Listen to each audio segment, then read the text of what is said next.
मित्रों नमस्कार। एक कहावत है, घर फूटे जवार लूटे।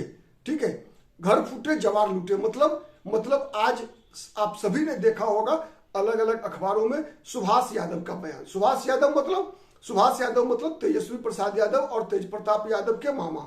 सुभाष यादव मतलब राबड़ी देवी के भाई। सुभाष यादव मतलब लालू प्रसाद यादव के साला। मित्रों, साधु यादव, सुभाष यादव, प्रभुनाथ यादव, ये 3 साला लालू प्रसाद यादव के पूर्व मुख्यमंत्री, बिहार राष्ट्रीय जनता दल के सुप्रीमो के अपने जमाने में उनका जमाना मतलब 1990 से लेकर 2005 तक, जब बिहार में राष्ट्रीय जनता दल का नहीं कहना चाहिए बल्कि लालू प्रसाद यादव और राबड़ी देवी की सरकार बिहार में हुआ करती थी। उस दौरान कहा जाता है कि एक तरह से शैडो चीफ मिनिस्टर यही 2 भाई प्रमुख रूप से साधु यादव और सुभाष यादव हुआ करते थे। आज सुभाष यादव का एक बयान मीडिया में काफी चर्चा में है। उन्होंने कहा है कि बिहार में जितने भी अपहरण होते थे उस दौर में सभी अपहरण का नेगोशिएशन जो है, एक तरह से वो नेगोशिएशन मुख्यमंत्री आवास में हुआ करता था, लालू यादव और राबड़ी देवी के आवास में हुआ करता था। मित्रों, ये बताने की आवश्यकता नहीं है, ठीक है, कि अभी जो 25 साल तक के युवा हैं उन्हें वो दिन याद नहीं होगा, क्योंकि 2015 में अगर आज मुझे लगता है 2005 में जब नीतीश कुमार मुख्यमंत्री बने तो निश्चित रूप से आज जो 25 साल के युवा हैं वो उस जमाने में 5 साल के रहे होंगे। लेकिन उससे पिछली जो पीढ़ी है उस पीढ़ी के लोगों को सब कुछ याद होगा कि किस प्रकार से बिहार में डॉक्टर रमेश चंद्रा का अपहरण हुआ था, किस प्रकार से गोलू अपहरण कांड एक बहुत ही पॉपुलर अपहरण कांड था 2005 में जब एक 5 वर्ष का बच्चा, एक 5 वर्ष के बच्चे को अनिल कुमार सिन्हा उसके पिता थे का नाम था, उसका अपहरण कर लिया गया था यहाँ और उसके अपहरण के बाद पटना में जब अटल बिहारी वाजपेयी चुनाव प्रचार के लिए आए थे तो उन्होंने कहा था कि कोई मेरे गोलू को वापस ला दे। ठीक है, इसी पर जनता भावनात्मक रूप से काफी ज्यादा जो है एक तरह से कह सकते हैं आप कि भावुक हुई थी और एक अलग दृश्य था। ठीक है, तो केवल एक अपहरण ही नहीं बल्कि कई ऐसी घटनाएं घटी थी उस दौर में। हम कैसे भूल सकते हैं शिल्पी जैन माने बलात्कार और हत्याकांड को।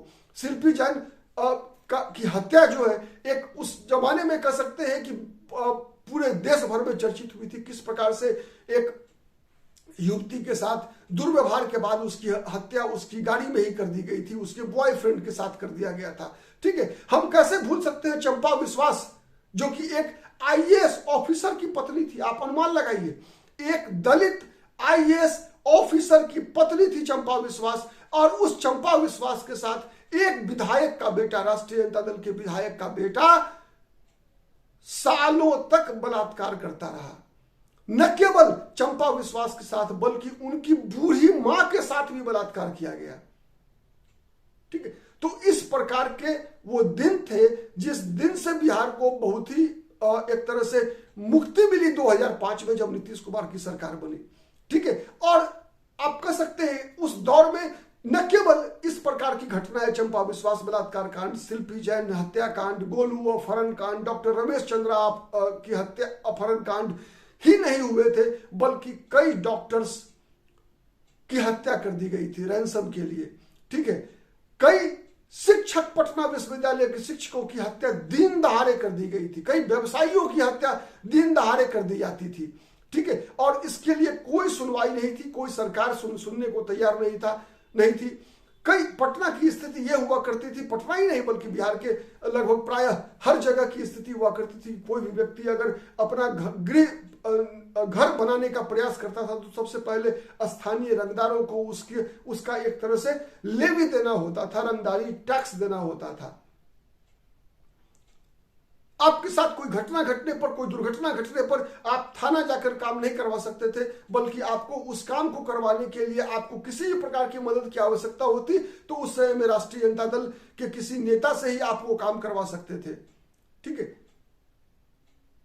तो इस प्रकार की अराजकता और उसका रहस्योद्घाटन सुभाष यादव ने किया। तो उस पीढ़ी के पिछली पीढ़ी के लोगों के लिए जो आज 40-45 वर्ष के होंगे उनके लिए ये कोई नया समाचार नहीं है। लेकिन जो आज के युवा हैं, युवा पीढ़ी जो है, ये 25 साल 30 साल तक के उम्र के लोग हैं, उनके लिए यह एक बहुत बड़ा समाचार है, ठीक है। और उससे भी बड़ा समाचार ये है कि रहस्योद्घाटन जिन लोगों द्वारा किया जा रहा है, आज सुभाष यादव ने किया, कुछ दिन पहले हमने देखा है कि साधु यादव भी, जो कि तेजस्वी यादव के दूसरे मामा है, उन्होंने भी तेजस्वी यादव और तेज प्रताप यादव पर कई गंभीर आरोप लगाए, ठीक है। तो ये तो राजनीतिक आरोप प्रत्यारोप चलता है। जब किसी व्यक्ति को कोई स्थान नहीं मिलता है, कोई पद नहीं मिलता है, तो वह व्यक्ति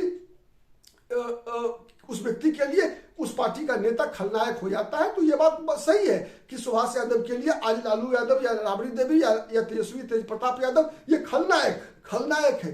क्यों खलनायक है? इसलिए कि अगर आज ही अगर साधु यादव और सुभाष यादव को बुलाकर अगर राष्ट्रीय जनता दल के सुप्रीमो लालू यादव और तेजस्वी यादव कहीं विधानसभा का टिकट दे दे, लोकसभा राज्यसभा में किस रास्ता दे दे, तो फिर ये सभी लोग उनका गुणगान करने लगेंगे। इस बात में भी कोई दो मत नहीं है।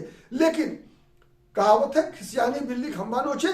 तो आज इस प्रकार की जो बयानबाजी है उसको उसी नजरिए से देखना चाहिए, ठीक है। जहां तक सच्चाई की बात है, तो सच्चाई तो बिहार का इतिहास है। बिहार के इतिहास को तो आप बदल नहीं सकते। वो ऐसा दुर्भाग्य का दिन था जब बिहार के लोग बिहार में रहने को डरा करते थे और हजारों लाखों की संख्या में लोगों का पलायन हुआ केवल भय से, ठीक है।